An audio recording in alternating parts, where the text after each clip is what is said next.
Olá, muito bom dia. Que a graça e a paz do Senhor seja derramada abundantemente sobre a vida de cada um de vocês. Estamos iniciando mais um dia, iniciando mais um devocional. Hoje com chuva, chove agora nesse momento, sexta-feira, e dia 31 de outubro. 31 de outubro. E como eu disse ontem, no devocional de ontem, eu gostava de aproveitar esta data, que é muito expressiva para o meio cristão evangélico, os chamados protestantes, para falar um pouco sobre esta data, rapidamente, né? Não vou me alongar, porque teria que levar talvez algumas horas para falar sobre isso. Mas falar um pouco por que desta data, né? Por que dia 31 de outubro e por que ela é chamada de Reforma Protestante. Então, rapidamente, eu vou tentar transmitir um pouco, vai ser um vídeo um pouco diferente, porque geralmente o devocional traz aqui palavras de fortalecimento, mas esta também o é. E por que disso? Porque parece-nos que hoje nós continuamos a precisar de uma reforma protestante dentro dos protestantes, né?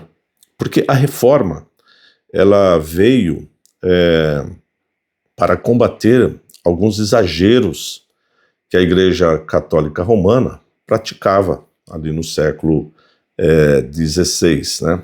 E dentro dessas práticas que a Igreja praticava, estava ali as questões da venda das indulgências, ou como que falar um pouco mais claramente sobre essa questão, era como que a igreja pregava que você poderia, num processo da salvação também, através das obras e através de ofertas à igreja, você estava exercendo o plano da salvação, né? Você estava exercendo a sua salvação. Eles pregavam e pregam até hoje, né, que a salvação é através da obra de Cristo, mas também através das obras, ou seja, por méritos humanos. E isto foi questionado no século XVI por um monge agustiniano, né, por um membro da Igreja Católica Romana, que começou a se questionar, inclusive, sobre a sua própria salvação. O nome dele é Martim Lutero, um nome bastante conhecido no meio protestante, no meio cristão como um todo, né? E ele então começou a se questionar sobre tudo aquilo, né? Ele questionava, inclusive, a sua própria salvação. Lutero sofreu muito por causa dessas questões, né? Ele se questionava demais como é que isso poderia acontecer, né? E quando ele via que pessoas mais humildes não tinham como, vamos dizer assim, pagar pela sua salvação, vamos dizer, usar esse termo para entenderem, né? Ele não se conformava com aquilo. E aquele questionamento era tão grande que ele se autoflagelava demais, penitenciava-se demais, tinha sérios problemas mentais por causa disso, no sentido de que ele se combatia muito, né? Ficava pensando muito sobre aquilo. Até que um dia, ao estudar a carta de Romanos, ele viu ali em Romanos capítulo 1, versículo 17, que o justo viverá por fé. E aquilo foi, vamos dizer assim, o estopim. Ou seja, a própria palavra trouxe uma revelação, entre aspas, porque a palavra já é a revelação, mas trouxe uma iluminação à mente de Lutero, né? Iluminou-se a mente de Lutero. E ali ele então começou a questionar realmente tudo que se praticava.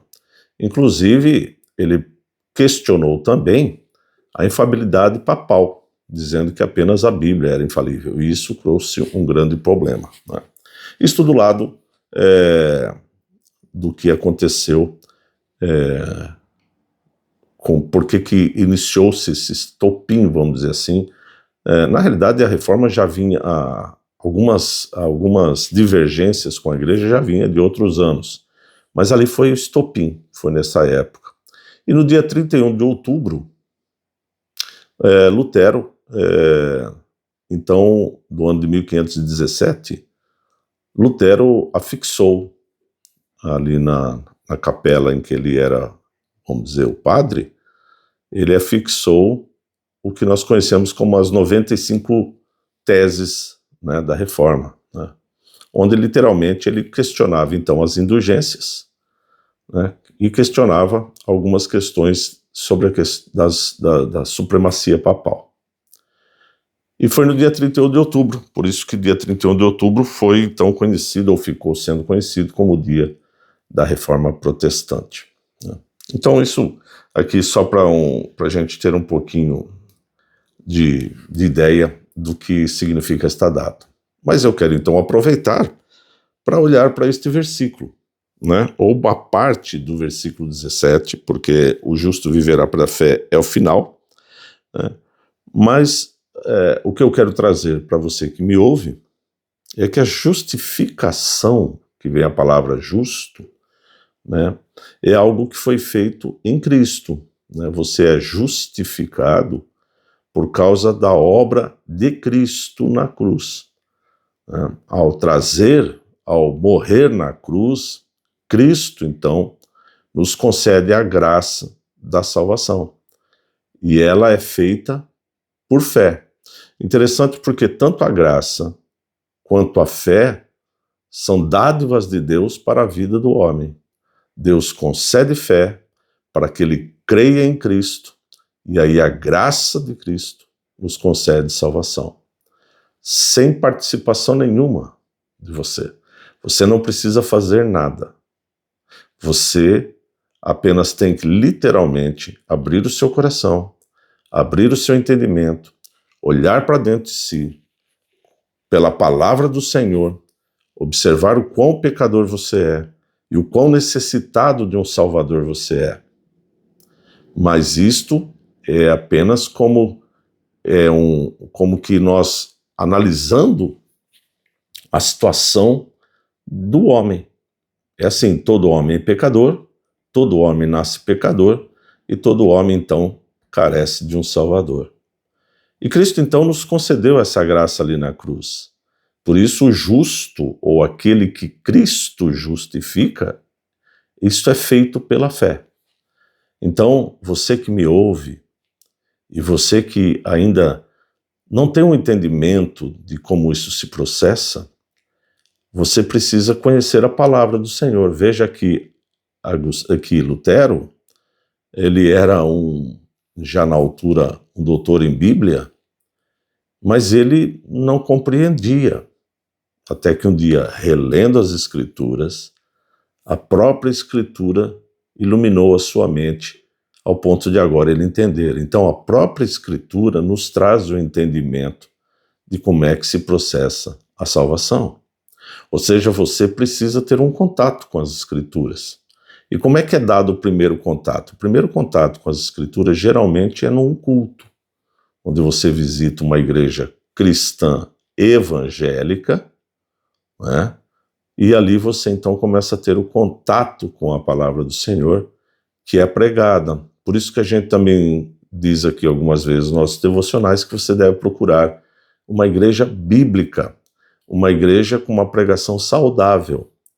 Por quê? Porque também temos muitas igrejas chamadas de evangélicas que hoje estão totalmente fora da palavra, que inclusive praticam atos parecidos com a indulgência, né? Vendendo objetos e dizendo que aqueles objetos podem trazer alguma bênção para a sua vida, ou para o seu lar, ou para a sua família. Ou seja, de alguma forma eles estão praticando aquilo que a reforma veio combater. Portanto, você precisa observar bem.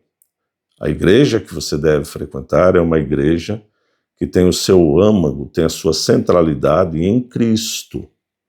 A palavra é exposta ali, sem que você precise fazer nada para adquirir a salvação e para através da salvação ter uma vida de santificação, uma vida em que você passa agora a viver de acordo com os princípios bíblicos. É isso que a reforma quis trazer. A Reforma trouxe, inclusive, o que nós conhecemos como as 5 solas. E 2, ou vamos dizer assim, 3 dessas 5 solas estão exatamente relacionadas com a sua vida, que é somente as Escrituras, somente a fé e somente Cristo. E depois vem somente pela graça e somente a Deus dei glória. Ou seja, a glória pertence toda a Deus. A sua vida é para glorificar a Deus. A sua salvação é para glorificar a Deus. Portanto, esta data é importante e é relevante no meio cristão evangélico. E você pode conhecer melhor desta data, né, pesquisando ou literalmente conversando e nos procurando também, se quiser, para conhecer um pouco melhor. Mas a essência da data é isto.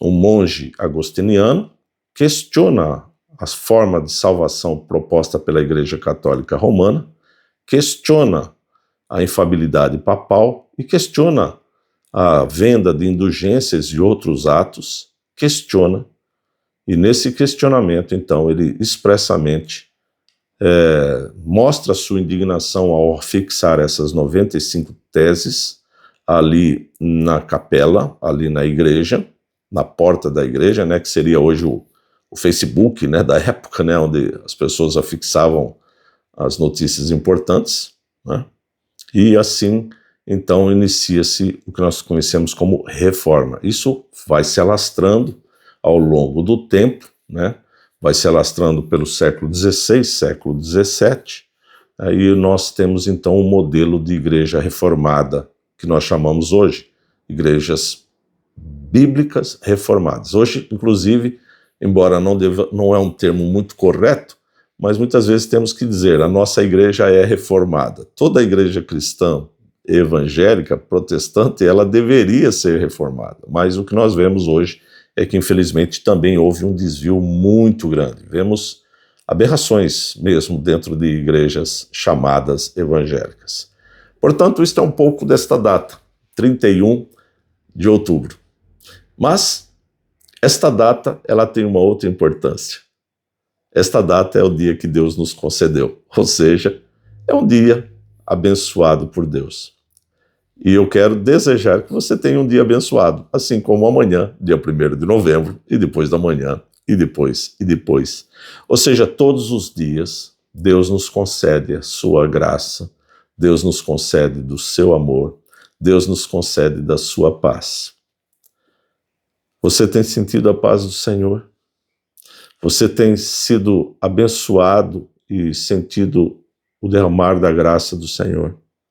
Você tem a plena convicção de que você vive pela fé? Você tem a plena convicção, a certeza absoluta que ao morrer estará com o Senhor? São perguntas que a palavra pode lhe responder, se você tem alguma dúvida. Sou o pastor Vitor Cordeiro e quero desejar a você que começa o fim de semana, que tenha um bom fim de semana. Você que ainda vai trabalhar no sábado ou até mesmo no domingo, que isso sempre me incomoda, o trabalhar no domingo, né, que você então tenha bons dias de trabalho, tá bem? Deus abençoe. Querendo o Senhor, amanhã estaremos novamente aqui reunidos para mais um devocional. Até lá, tenha todos um bom dia.